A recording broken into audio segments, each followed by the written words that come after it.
সহেলি বড়লোক শ্বশুরবাড়িতে বিয়ে হয়ে আসার পর থেকেই বেশ ভালো আরামে থাকে, কারণ তার শ্বশুরবাড়িতে 5টা চাকর আছে। একজন রান্না বান্না করে, একজন ঘরবাড়ি পরিষ্কার করে, একজন সবার যাবতীয় সারাদিনের কাজকর্ম করে, বাদবাকি 2জন অন্যান্য বেঁচে থাকা কাজকর্মগুলো করে থাকে, যার ফলে সহেলির জীবনে আরামের কোনো অভাব নেই। বিয়ের পর প্রথম প্রথম সহেলি যখন রান্নাঘরে যায় তখন, মা আজকে কি রান্না করতে হবে বলুন, আমি সবার জন্য রান্না করে দিচ্ছি। তুমি রান্না বান্না করবে কেন? আশা দিদি আছে তো, ও রান্না বান্না করে। বিগত 20 বছর ধরে আমাদের বাড়িতেও কাজ করছে, তাইও আমাদের খাওয়া দাওয়ার ধরন বোঝে। তুমি ঘরে গিয়ে আরাম করো, আমি আশা দিদিকে বলে দিচ্ছি, ও সবার জন্য রান্না করে দেবে। আর তুমি কি খেতে পছন্দ করো আশা দিদিকে বলে দাও। এমন কথা শুনে বৌমার খারাপ লাগে, কারণ আজকে তার শ্বশুরবাড়িতে রান্নাবান্না করতে খুবই ইচ্ছা হয়, কিন্তু তার শাশুড়ি মা তাকে রান্নাঘরে ঢুকতে দেয় না। হ্যাঁ নতুন বৌমা, তোমার শাশুড়ি মা একদম ঠিক কথাই বলেছে। তুমি মোটেই রান্না বান্না করো না। তুমি হাতে মেহেন্দি পরে আছো, সুন্দর সুন্দর নতুন চুড়ি পরেছো, তোমার হাতের নখগুলো কত সুন্দর, তাই তুমি রান্না বান্না করলে তোমার হাত কিন্তু নষ্ট হয়ে যাবে। এতে আমার হাত নষ্ট হয়ে যাওয়ার কোনো ব্যাপার নেই দিদি, আমি আমার শ্বশুরবাড়ির লোকেদের জন্য প্রথম রান্না করব। তুমি তো রোজই সবাইকে রান্না বান্না করে খাওয়াও বলো। নতুন বৌমা এই কথা বললে কেউ তার কোনো কথা শুনতে চায় না। সহেলি মন খারাপ করে ঘরে চলে যায়। অন্যদিকে আশা দিদি সবার জন্য গরম গরম ভাত, ডাল, মাছ, মাংস, বিভিন্ন রকম খাবার দাবার রান্না করে। সবাই মিলে যখন একসঙ্গে দুপুরবেলা খাবার খেতে বসে, তখন 5 জন কাজের বউ তাদেরকে খাবার পরিবেশন করে দেয়। কিন্তু সহেলি যখন খাবারগুলো খেতে যায়, তখন সেই খাবারগুলো মুখে দিতেই পারে না, কারণ প্রত্যেকটা তরকারিতে অত্যাধিক ঝাল থাকে। একই রকম মাছ মাংস রান্না হয়েছে, এত ঝাল রান্না খাওয়া যায় নাকি? আর সকালে যদি আমরা এত ঝাল খাবার খাই, তাহলে তো আমাদের শরীর খারাপ হতে পারে, আমাদের তো পেটে পাথর হয়ে যাবে।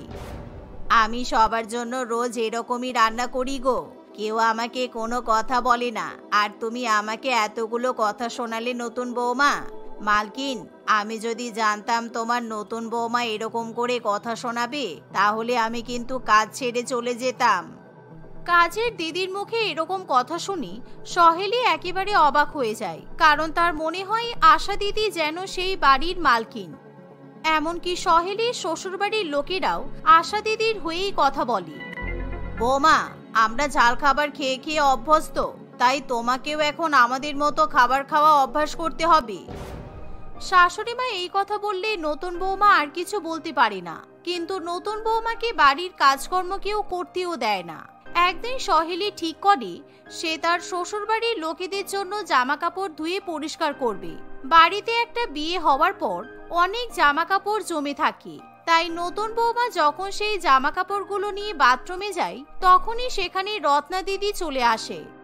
নতুন বৌমা, কি করছো তুমি? একদম জামা কাপড় ধোবে না, এটা তো আমার কাজ।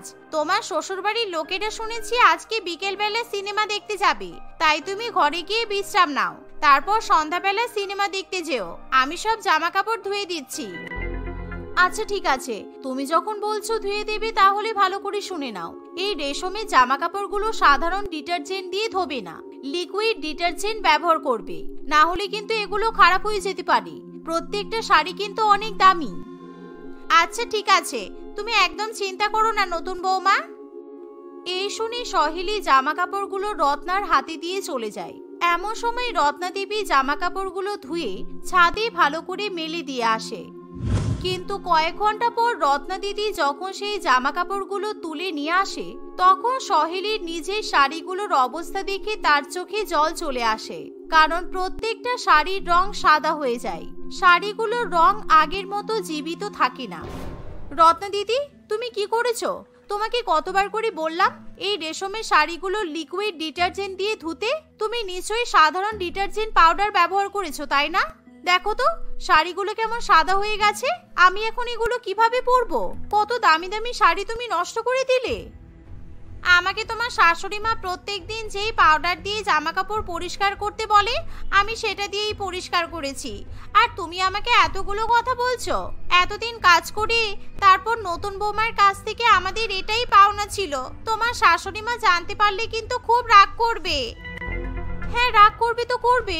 তোমরা যদি ভুলভাল কাজ করো তাহলে আমি কি তোমাদের কি কোনো কথা বলতে পারবো না? কতবার বলেছি আমি নিজের কাজ নিজে করে নেব, কিন্তু তোমরা তো আমাকে কোনো কাজ করতে দেবে না। তারপর যখন উল্টোপাল্টা কাজ করবে তখন তোমাদের যদি কিছু বলি তখন তোমরা কুমিরের কান্না কাঁদবে। এটা তো হতে পারে না। নতুন বৌমা, তোমাদের চিৎকার চেঁচামেচি শুনে আমি রান্নাঘর থেকে বেরিয়ে এলাম। তুমি একজন বয়স্ক মহিলার সঙ্গে এত খারাপ ব্যবহার করছো। আমরা কিন্তু এই কারণেই বলেছিলাম যে আমরা 5 জন মিলে তোমাদের বিয়ের আগেই এখান থেকে চলে যাব, কারণ আমরা আগেই বুঝেছিলাম এই বাড়ির নতুন বৌমা আমাদেরকে সহ্য করতে পারবে না। আমরা এখন বুঝতেই পারছি এখন তোমার নতুন চাকর বাকর দরকার, তাই তো? আমরা তো বুড়ি। এই শুনে নতুন বৌমা বাড়ির 5 জন কাজের বউয়ের সঙ্গে ঝামেলা করতে শুরু করে দেয়, কিন্তু কাজের বউরা কিছুতেই নিজেদের ভুল স্বীকার করতে চায় না, যার ফলে সহেলির রেগে যাওয়াটাই স্বাভাবিক। এমনকি সহেলির শাশুড়ি মা যখন ব্যাপারটা জানতে পারে তখন সে নতুন বৌমাকেই বকাবকি করে। দেখতে দেখতে এভাবেই বেশ কিছুদিন কেটে যায়। এ কি, তোমরা ঘরবাড়ি কিভাবে পরিষ্কার করছো বলো তো? চারিদিকে তো ময়লা পড়ে আছে, পর্দাগুলো নোংরা হয়ে আছে, এগুলো একটু ভালো করে দেখতে পারছো না? আমাকে ঝাঁটা দাও, আমি ভালো করে পরিষ্কার করে দেখিয়ে দিচ্ছি। না না, তোমাকে ঝাঁটা দেওয়া যাবে না, তাহলে তোমার শাশুড়ি মা আমাদেরকে ঝাঁটা দিয়ে এখান থেকে তাড়িয়ে দেবে। তুমি ঘরে গিয়ে বসে আরাম করো, তোমাকে চা করে দিয়ে আসছি। আর এসব ঘরবাড়ি পরিষ্কার করার কাজ তোমার নয়, আমাদের। এভাবে প্রত্যেক দিন তাদের বাড়িতে কাজের বউদের সঙ্গে নতুন বৌমার ঝামেলা হতে থাকে।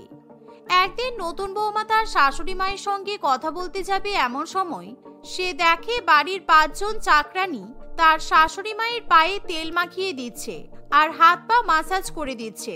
একজন মাথা টিপে দেয়, আবার আরেকজন তাকে ফল খাইয়ে দেয়, আর তার শাশুড়ি মা আরাম করে তাদের সেবা উপভোগ করে। এখন আমি ভালো করে বুঝতে পারছি যে শাশুড়ি মা কেন এদেরকে বাড়ি থেকে তাড়াতে চায় না। নিজে বসে বসে এদের সেবা নেবে আর ভুলভাল কাজ করলেও অন্ধ হয়ে বসে থাকবে, এদেরকে কিচ্ছুটি বলবে না। মালকিন, কিছুদিন পর কিন্তু আমার নাতনির বিয়ে, তাই তুমি যদি ওকে কটা নতুন নতুন শাড়ি আর গহনা দিতে তাহলে খুব ভালো হতো। আমি বলেছি আমার মালকিন কিন্তু মাটন কষা খেতে খুব ভালোবাসে, তুই আমার মালকিনকে মাটন কষা করে খাওয়াবি। একদম চিন্তা করিস না, আমি তো আছি। আমি আমার বৌমাকে বলে দেব ওর কয়েকটা নতুন নতুন শাড়ি আর গহনা তোকে দিয়ে দিতে। আর হ্যাঁ, তোর নাতনির হাতের মাটন কষা খাবো, এটাই তো আমার পাওনা। এমন কথা শুনে আশা দিদি খুবই খুশি হয়। অন্যদিকে বাদবাকি কাজের বউয়েরা সেই সুযোগ ছাড়ে না, কারণ তারাও মালকিনের কাছ থেকে কিছু না কিছু আদায় করতে চায়। মালকিন, আমি শুনেছি তোমার নতুন বৌমার বাবা নাকি ডাক্তার। আমার না কিছুদিন ধরে পায়ে আর কোমরে খুব ব্যথা করছে। তুমি তোমার নতুন বৌমাকে বলো তো যাতে ওর ডাক্তার বাবা আমাকে একটু ফ্রিতে চিকিৎসা করে দেয়, তাহলে আমার টাকা খরচাটা বেঁচে যাবে। হ্যাঁ, তাই হবে। তোরা যা বলবি তাই হবে। তোরা শুধু আরাম করে সব কাজগুলো করে দে, তাহলেই আমি খুশি। এমনিতে তোরা মাস গেলে সাধারণের থেকে কম টাকা মাহিনা নিস, তাই তো তোরা যা চাইবি তাই পাবি। কিছুক্ষণ পর রানী দেবী আশা দিদিকে নিয়ে নতুন বৌমার ঘরে যায় আর নতুন বৌমার কাছ থেকে কয়েকটা নতুন শাড়ি এবং গহনা চায়। তোমার যদি নতুন শাড়ি আর গহনা নেওয়ার ইচ্ছা হয় তাহলে মা শাশুড়ি মা তোমাকে টাকা দিয়ে দেবে, কিন্তু আমি আমার বিয়ের নতুন নতুন শাড়ি গহনা তোমাকে দিতে পারবো না। এগুলো আমার বাবা আমাকে শখ করে কিনে দিয়েছে। দেখলে মালকিন, তোমার বৌমা কেমন খারাপ ব্যবহার করে। আমি তো জানতাম তোমার বৌমা আমার সাথে এত খারাপ ব্যবহার করবে। আমরা মানছি আমরা চাকরের কাজ করি, তাই বলে আমরা এত খারাপ ব্যবহার সহ্য করব কেন? আমি ভেবেছিলাম কোথায় নতুন বৌমার বাবা আমার হাঁটু ব্যথা কোমরে ব্যথা চিকিৎসা করে দেবে, কিন্তু এখন যা ব্যবহার দেখছি আমার মনে হয় ভাগ্যিস আমি কিছু বলিনি, না হলে আমাকেও তো কথা শুনতে হতো। তোমরা যদি এরকম কথা বলো তাহলে তো তোমাদের কথা শুনতেই হবে। আর মা, আপনাকেও বলিহারি যাই, আপনি এতটাই কুড়ে, 5 জন চাকরানির সুবিধা নিতে নিতে আপনি এমন হয়ে গেছেন যে এখন বাড়ির লোকেদের থেকে চাকরানিদের দাম বেশি হয়ে গেছে। এই বাড়িতে কিন্তু সবাই আমাদেরকে দিদি বলে ডাকে, আর তুমি আমাদেরকে এক ভাষায় চাকরানি বলে দিলে। মালকিন, আমরা এখান থেকে চললাম, আমরা আর এখানে থাকবো না। আরে তোরা কোথাও যাবি না, এখানেই থাক। বৌমা, তুমি কিন্তু তোমার ব্যবহার ভালো করো।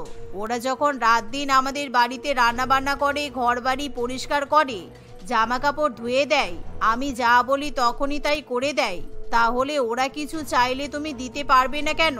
তোমার থেকে কিন্তু এরকম ব্যবহার আশা করা যায় না।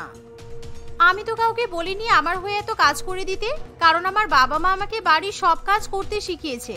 আমি নিজেও কাজ করতে চাই, কিন্তু আপনারা আমাকে কাজ করতে দেন না। তার উপর ওদেরকে টাকা দিয়ে রাখা হয়েছে, আবার ওদের মুখের কথা আমি সহ্য করব?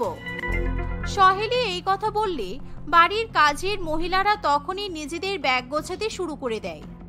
এমন সময় রানী দেবী কিভাবে তাদের আটকাবে বুঝে উঠতে পারে না। তাই রানী দেবী নিজের বৌমা হয়ে তখনই তাদের কাছে ক্ষমা চেয়ে নেয়, যার ফলে তারা সেই বাড়ি ছেড়ে যায় না। এমনই একদিন 5 জন বাড়ির কাজের বউ মিলে সন্ধ্যাবেলা বাড়ির মালকিনের সাথে বসে টিভি দেখে। তখন সহেলি ইচ্ছা করে রান্নাঘরে গিয়ে সে রান্নাঘরের কোনায় ময়লা জমিয়ে রেখে চলে আসে। অন্যদিকে যেই জামা কাপড়গুলো বালতির মধ্যে ভেজানো ছিল তার মধ্যে ব্লিচিং পাউডার ছড়িয়ে দেয়। শুধু তাই নয়, রানী দেবীর ঘর ইচ্ছা করে নোংরা করে দিয়ে চলে আসে, যাতে সে বাড়ির চাকরানির উপর দোষ চাপাতে পারে। আশা, তুই জানিস না আমি একদম বেশি নুন খেতে পছন্দ করি না। আমার প্রেশার হাই, তুই রান্নায় এত বেশি নুন দিয়েছিস কেন? আর আমার দামি শাড়ি তোরা ব্লিচিং পাউডার দিয়ে ধুয়েছিস। এমনকি আমার ঘর একেবারে উল্টো পাল্টা নোংরা হয়ে পড়ে আছে, আমার দামি দামি জিনিসপত্রগুলো ভেঙে গেছে। তোরা হঠাৎ করে এরকম করবি আমি তো ভাবতেই পারছি না। মা, তাহলে এবার আপনি দেখুন তো আপনার 5 জন চাকরানির কেমন অবস্থা। ওরা শুধু আপনার কাছ থেকে সুবিধা নেবে, কিন্তু আপনাকে কোনো উপকার করবে না। এর থেকে নিজেদের কাজ নিজেরাই করে নেওয়া ভালো।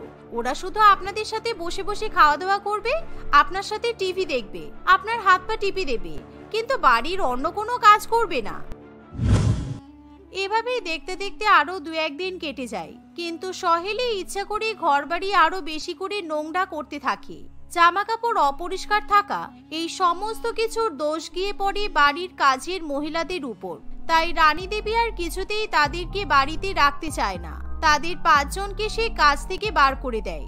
তারা কিছু বললেও রানী দেবী কোনো কথা শুনতে চায় না, কারণ রানী দেবী এখন ঠিক করে সে তার বৌমার সঙ্গে মিলেমিশে বাড়ির কাজকর্ম করবে। অন্যদিকে স্বার্থপর 5 জন চাকরানি নিজেদের ব্যাগ গুছিয়ে গ্রামে ফিরে যায়। বিজয়া দেবী তার 2 ছেলে এবং বড় বৌমা সোহিনীকে নিয়ে শহরে বসবাস করে। সে তার ছোট ছেলে কমলের বিয়ের জন্য পাত্রীর খোঁজ করতে থাকে, কিন্তু সে তার মনের মতো পাত্রী কোথাও খুঁজে পায় না। বিজয়া দেবীর বড় ছেলে নিজে পছন্দ করে তোতলা মেয়েকে বিয়ে করে বাড়িতে নিয়ে এসেছিল, তাই সে তার বড় বৌমার সঙ্গে সবসময় বাজে ব্যবহার করত। একদিন বিজয়া দেবী ঘটক মশাইয়ের সঙ্গে ফোনে কথা বলছিল। উফ, আপনি আমাকে আর মেয়েদের ফটো পাঠাবেন না। আমার ছেলের কোনো মেয়েকেই পছন্দ হচ্ছে না। কিভাবে যে ওর বিয়ে দেব আমি তো বুঝে উঠতেই পারছি না। কত স্বাদ ছিল আমার ছোট ছেলের বিয়ে আমি ধুমধাম করে দেব, কিন্তু ও তো বিয়ে করতেই চাইছে না। এই বলে বিজয়া দেবী ফোনটা কেটে দেয়। সোহিনী তার শাশুড়ি মায়ের জন্য গরম গরম চা আর সিঙ্গারা করে নিয়ে আসে। সে বিজয়া দেবীর সব কথাই শুনতে পেয়েছিল। মা, আপনি চিন্তা তুলবেন না, গলম গলম তিঙ্গালা আর তা খেয়ে নিন। আপনার জন্য আমি ফুলকপির তিঙ্গালা বানিয়েছি। আমি আমার দেওলের জন্য তুন্দলি বউ খুদে নিয়ে আসবো। দয়া করো মা, দয়া করো। তোমাকে আর আমার ছোট ছেলের জন্য বউ খুঁজে নিয়ে আসতে হবে না। এক তোতলাই রক্ষা নেই, উনি আবার আরেকটা পিস খুঁজে নিয়ে আসবে। আর কুতে নিয়ে আসবো মানেটা কি? হ্যাঁ, মেয়ে নাকি পায়খানা যে তুমি কুতে নিয়ে আসবে? হে হে, আপনি কি দে বলেন? আত্মা এই নিন দলুন। আমি ভেবেছি দুপুরে প্লাইট লাইট আর মাতান রান্না তুলবো, তবাই মিলে দমিয়ে খাওয়া হবে। কি বলে রে তোতলা, কিছুই তো বুঝি না আমি। শোনো মেয়ে, যা পারবে করো তুমি। রান্নাঘর এখন তোমার, তাই তুমি যা পারছো করো। আমার ছোট বউ আসলে তখন আমি ওর হাতেরই রান্না খাবো। রান্নাঘরের দায়িত্ব আমি ছোট বউয়ের হাতে দিয়ে দেব। কমল তার মা এবং বড় বৌদির কথা শুনে ঘর থেকে বাইরে বেরিয়ে আসে। সকাল সকাল আমার বিয়ে ছাড়ার কোনো টপিক নেই নাকি তোমাদের? আমার আর ভালো লাগে না, সব সময় বিয়ে বিয়ে করে আমার মাথাটা খেও না প্লিজ। তেন গো দেওল বাবু, তুমি বিয়ে তুলবে না তেন? কারণ আমি একটা মেয়েকে পছন্দ করি আর তার নাম ফুলটুসি। আমি যদি বিয়ে করি তাহলে ফুলটুসিকেই বিয়ে করব, ব্যাস। হয়ে গেল, তুমিও গলায় ঝুলিয়ে নিয়েছো একটা পিস বাবা। এই কথাটা আগেই বললে হতো, আর আমি কষ্ট করে তোমার জন্য মেয়ে খুঁজতে বেরোতাম না। কিছুদিনের মধ্যেই বিজয়া দেবী কমলের সঙ্গে ফুলটুসির ধুমধাম করে বিয়ে দিয়ে দেয়। বিয়ের পর সে তার ছোট বৌমাকে রান্নাঘরে নিয়ে যায়। আমার ছোট বৌমা যেমনই সুন্দর তেমনই লাজুক। যেই থেকে আমার ছোট ছেলের সাথে বিয়ে ঠিক হয়েছে তখন থেকে একটা কথাও কারোর সঙ্গে বলেনি। তাই তো দেখতি মা, আজকে তো নতুন বউয়ের রান্না তলার দিন। বলতুতি তুমি তবার জন্য রান্না তলো, আজকে তবার জন্য খিল অথবা পায়েত রান্না তলবে। তেমন আমাদের তাতুলি মা পায়েত খেতে খুব ভালো বাতে, কিন্তু আমি তো খিল অথবা পায়েত রান্না করতে পারি না। দে, তুমি আমাকে টিকিয়ে দেবে? ফুলটুসির মুখে তোতলা কথা শুনে বিজয়া দেবী ও সোহিনী দেবী খুবই অবাক হয়ে যায়। সে কিছুতেই কিছু বুঝে উঠতে পারে না। একই, তুমি তুতলি মানে ফুলটুসি? তুমি এমন বাচ্চাদের মতো তোতলা ভাবে কথা বললে কেন? আমার সাথে ইয়ার্কি করা হচ্ছে? আমি কিন্তু এমন বাজি ইয়ার্কি একেবারেই পছন্দ করি না। ফুলতুতি, তুমি কি আমাকে ব্যাঙাচ্ছ? আমি কিন্তু তোমার থেকে বয়তে বলো হই, আমাকে এভাবে বাঙাবে না। তুমি পলিত কাল করে কথা বলো। তিনজনের এমন ঝগড়া শুনে কমল রান্নাঘরে আসে। তোমাদের জ্বালাই তো দেখছি আমি শান্তিমতো অফিসের প্রজেক্টও করতে পারবো না। কি হয়েছে বলো তো মা? তুমি আমার বউ আর বৌদির উপর এমন চিৎকার করছো কেন? তোর বউ এমন তোতলিয়ে কথা বলছে কেন কমল? ও কি বড় বৌমার মতো তোতলা? তুই বিয়ের আগে আমাকে একবারও জানাতে পারতিস যে তুইও তোর দাদার মতো তোতলা মেয়েকে বিয়ে করছিস? আমি তোমায় অনেকবার বলতে চেয়েছিলাম, কিন্তু বলা আর হয়ে ওঠেনি। ভাবছিলাম তুমি যদি ফুলটুসির সাথে আমার বিয়ে না দাও, তাই আমি তোমায় বলিনি। ও এমন তোতলা ছিল না। ছোটবেলায় ওর বাবা মা মারা যাওয়ার পর থেকে ভীষণ শক পেয়েছিল, আর তাতেই ওর স্টামারিং প্রবলেম হয়েছে। সে যাই হোক, হায় ঈশ্বর, এই দুই তোতলা বউকে নিয়ে এবার আমিই না তুতলে যাই। এই বলে বিজয়া দেবী নিজের ঘরে চলে যায়। কমলও নিজের ঘরে গিয়ে অফিসের কাজ করতে শুরু করে দেয়। ফুলটুসি ক্ষীরের পায়েস বানানোর জন্য সোহিনীর কাছে সাহায্য চাইলে সোহিনী কিছুতেই তাকে সাহায্য করতে চায় না। আমি তোমাকে তাওদ্দ করতে পারবো না, তুমি নতুন বউ, তাই তুমি দা পালবে, তুমি তাই তলো। তাহলে আমি যদি একা একা পায়েত রান্না করি, আমি কিন্তু তোমাকে এক ফোঁটাও পায়েত খেতে দেব না। আমি সবাইকে পায়েত দেব, তোমাকে পায়েত দেব না। তুমি দা পালবে তাই করো। আমি অন্য গ্যাতে তাতলি মায়ের জন্য পলতা আর তলকালি করব। পুরো রান্নাঘরটা আমি তোমাল ভর্তায় থালবো না। এই বলে দুই তোতলা বৌমা রান্নাঘর নিয়ে ঝগড়া করতে শুরু করে দেয়। এভাবেই প্রায় কিছুদিন কাটে। রোজ রোজ সোহিনী ও ফুলটুসি রান্নাঘরে রান্না করা নিয়ে ঝগড়া করে। সকালে উঠে দুই বৌমার মধ্যে কে সবার আগে রান্না করবে সেই নিয়ে সবসময় প্রতিযোগিতা লেগেই থাকে। বিজয়া দেবী তার দুই তোতলা বৌমার এমন ঝগড়ায় অতিষ্ঠ হয়ে পড়েছিল। আমি আজকে পাওবাদি রান্না তুলবো। সোশ্যাল মিডিয়াতে আমি পাওবাদি বানানো টিকেছি। দিদি, তুমি আজকে রান্নাঘরটা ছেড়ে দাও। তার তকালে আমি থবা লাগে ঘুম থেকে উঠে রান্নাঘরে এতেছি, আর আমি তোমাকে রান্নাঘর ছেড়ে দেবো কেন? আজকে আমি মাছের ঝোল রান্না করবো, তোমার ওই পাওবাদি কেউ খাবে না। কিছুক্ষণের মধ্যে তাদের ঝগড়া এমন বেড়ে যায় যে তারা হাতাখুন্তি নিয়ে ঝগড়া করতে শুরু করে দেয়। বিজয়া দেবী এমন ঝগড়া শুনে রান্নাঘরে আসে। তোমাদের দুই তোতলাকে আমি কিন্তু বাড়ি থেকে বের করে দেব। 5 জনের রান্না করতে গিয়ে তোমরা দুজন এমন করো কেন? 7 পাড়ার লোককে রান্না করে খাওয়াচ্ছ নাকি? আমি অনেকবার বলেছি দুজনে মিলেমিশে থাকার চেষ্টা করো, কিন্তু না, রোজ রোজ তোমাদের এমন তোতলা ভাষায় ঝগড়া শুনতে আমার আর ভালো লাগে না। মা, আপনি আপনার তোতো বৌমাকে বলুন রান্নার ভিতরে বেতি নাক না গলাতে। এ একেবারে রান্না করতে পারে না, শুধু হাবি দাবি রান্না করবে। এখন কেউ আর ঘরোয়া রান্না খায় না দিদি, সবাই ফাস্টফুড বেতি পছন্দ করে। তাই আমি লোদ পিৎজা, পাস্তা, চাউমিন, ম্যাগি এসবই রান্না করব। বিজয়া দেবী রেগে গিয়ে তাদের হাত থেকে হাতাখুন্তি কেড়ে নিয়ে মাটিতে ছুঁড়ে ফেলে দেয়। এই দেখে দুই তোতলা বৌমা তাদের ঝগড়া থামিয়ে দেয়। বিজয়া দেবী রাগ করে সেখান থেকে চলে যায়। এভাবেই প্রত্যেকদিন সোহিনী যেখানে ঘরোয়া ডাল ভাত, উচ্ছে ভাজা রান্না করত, ফুলটুসি সেখানে মাংস কষা, পিৎজা, ম্যাগি, চাউমিন এসব রান্না করত। দুজনেই রেশারেশি করে সারাদিন প্রায় রান্নাঘরেই কাটিয়ে দিত। একদিন বিজয়া দেবীর প্রতিবেশী রজনী বাবু তাদের বাড়িতে আসে। অনেকদিন আপনাদের বাড়িতে আসা হয় না, আপনার ছোট ছেলের বিয়েতেও তো আসতে পারিনি, ক্ষমা করবেন আমায়। কিন্তু একটা কথা মানতেই হবে, আপনি খুবই সৌভাগ্যবতী যে দুই ছেলের জন্য দুই সুন্দরী বউ পেয়েছেন। আর এসব বলবেন না, আমি আর কোথায় সৌভাগ্য করলাম। দুই ছেলের এমন মেয়েদের সাথে বিয়ে হলো যে দুজনেই তোতলা, আর রোজ রান্নাঘর নিয়ে ঝগড়া করতে লেগেই থাকে। তোতলা ভাষায় এমন ভাবে ঝগড়া করে যেন 2 বছরের মেয়েরা ঝগড়া করছে। ভালোই তো হয়েছে দিদি, দুই বউয়ের মধ্যে তো দুই নাতনিকেও পেয়ে গেছেন আপনি। এসব বলে আপনি আর আমার কাটা খায়ে নুনের ছিটা দেবেন না। সে যাই হোক, আমি আপনাকে একটা বিষয় জানাতে এসেছি। আমাদের পাড়ায় বৌমাদের জন্য সেরা রান্নাঘর বলে একটা কম্পিটিশনের আয়োজন করা হয়েছে। সেখানে আপনি আপনার দুই বৌমার নাম লেখাতে পারেন। আপনাদের নিজেদের রান্নাঘরে 20 রকমের আইটেম রান্না করে ওদের প্রতিযোগিতায় হাজির করতে হবে এবং তাদের খাওয়াতে হবে। খাবারের স্বাদে ওরা যদি জিততে পারে তাহলে অনেক সুন্দর সুন্দর উপহারও দেওয়া হবে। বিজয়া দেবী কিছুতেই তার দুই তোতলা বৌমার নাম লেখাতে চায় না। সোহিনী ও ফুলটুসি রজনী বাবুর সব কথা শুনে ফেলে।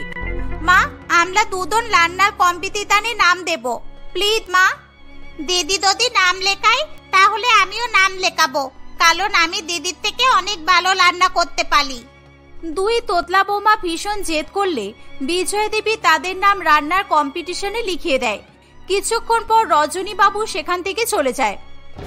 তোমরা দুজনে জোর করে কম্পিটিশনে নাম লিখিয়েছো, আমি বারণ করিনি। কিন্তু রান্নাঘরে রান্না করা নিয়ে আমি যদি দুজনের মুখে একবারও তোতলা ভাষায় ঝগড়া করতে শুনতে পাই তাহলে আমার থেকে খারাপ কেউ হবে না। দুজনে মিলেমিশে 20 রকমের রান্না করে যদি জিততে পারো তাহলে আমিও তোমাদেরকে উপহার দেব। দেখতে দেখতে 2 দিন কেটে যায়। রান্নার প্রতিযোগিতার দিন সকালবেলা তারা রজনী বাবুর কাছে 20 রকমের রান্নার লিস্ট আনতে যায়। সোহিনী বৌমা, তোমায় নানান রকমের পাস্তা, বিরিয়ানি, মটন চাপ, noodles, fried rice, chicken korma, butter cream chicken, sausage রান্না করতে হবে। আর ফুলটুসি, তোমায় নানান রকমের ঘরোয়া রান্না যেমন পালং শাকের ডাল, উচ্ছে চচ্চড়ি, শাক ভাজা, আরো নানান রকমের ঘরোয়া রান্না করতে হবে এবং সেখানে নিয়ে গিয়ে জাজদের খাওয়াতে হবে। যাও, তোমরা গিয়ে রান্না শুরু করে দাও। 2 ঘন্টা পর জাজরা সব রান্না টেস্ট করতে আসবে। সোহিনী ও ফুলটুসি বাড়ি চলে আসে। দুই তোতলা বৌমা অজানা রান্নার আইটেম পেয়ে ভীষণ চিন্তায় পড়ে যায়। আমি তো এসব চিকেন বিরিয়ানি, পাত্তা, চাউমিন রান্না করতে পারবো না। এসব তো ফুলটুসি পালে। এবার আমি কি করব কি জানি বাবা। বাপের জন্মে আমি উঠতে তরকারি খাইও নি আর রান্নাও করিনি, কি হবে তা কি জানি। দিদিকে বলুন একবার বলি আমাকে হেল্প করতে, না হলে আমি তো গোহালান হালবো। এই বলে দুই বউ রান্নাঘরে যায় এবং রান্না করার জন্য একে অপরের কাছে সাহায্য চায়। দেখ তো, তুই আমার থেকে বয়েতে থতো, এই তো বিরিয়ানি চাউমিন তুই ভালো করে রান্না করতে পারবি, তাই তুই আমাকে এই রান্নাগুলো করে দে, আর আমি তোকে ঘরোয়া রান্নাগুলো করে দেব, কারণ আমি জানি যে তুই ঘরোয়া রান্না করতে পারিস না। ঠিক বলে তো দিদি, আমরা আমাদের ঝগড়া বাদ দিয়ে এখন দুজনকে সাহায্য করলে কম্পিটিশনটা আমরা জিততে পারবো। এভাবে দুই তোতলা বউ দুজনে দুজনকে বিভিন্ন রকমের রান্না করতে সাহায্য করে। বিজয়া দেবী তার দুই বউকে মিলেমিশে রান্না করতে দেখে খুবই খুশি হয়। 2 দিন আগে আসলে বিজয়া দেবী তার দুই বৌমাকে মেলানোর জন্য একটা প্ল্যান করেছিল। 2 দিন আগে বিজয়া দেবী তাদের প্রতিবেশী রজনী বাবুর বাড়িতে যায়। রজনী বাবু, আমার দুই বৌমা যখন কম্পিটিশনে নাম লিখিয়ে দিয়েছে তাহলে আমি যেমন ভাবে বলছি আপনি ঠিক তেমন ভাবে ওদেরকে রান্না করতে বলবেন।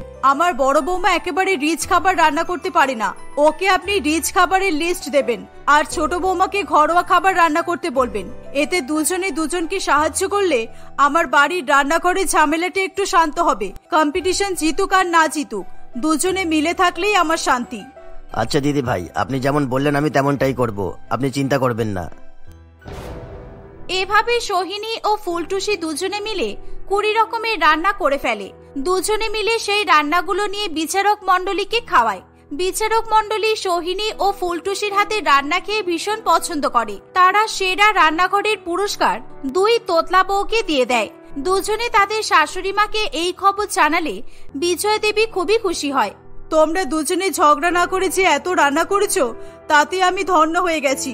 এই নাও আমার তরফ থেকে তোমাদের জন্য উপহার। বিজয়া দেবী দুই তোতলা বউকে দুটো সুন্দর সোনার দুল উপহার দেয়। সোহিনী ও ফুলটুসি ভীষণ খুশি হয়। মা, আমরা আর কোনোদিনও রান্না কল নিয়ে দগলা করব না, আমাদেরকে আপনি ক্ষমা করে দিন। আমি তো বলো বউ, আমারও এমন বাচ্চাদের মতো দগলা কলা উচিত হয়নি। ভুল হয়ে গেছে মা, আর কখনোই হবে না। বিজয়া দেবী তার তোতলা বৌমাদের কথা শুনে হেসে ওঠে। এভাবেই দুই তোতলা বৌমা রান্নাঘরে মিলেমিশে রান্না করা শুরু করে দেয়। তারা এভাবেই সকলের সঙ্গে হাসি খুশি দিন কাটাতে থাকে।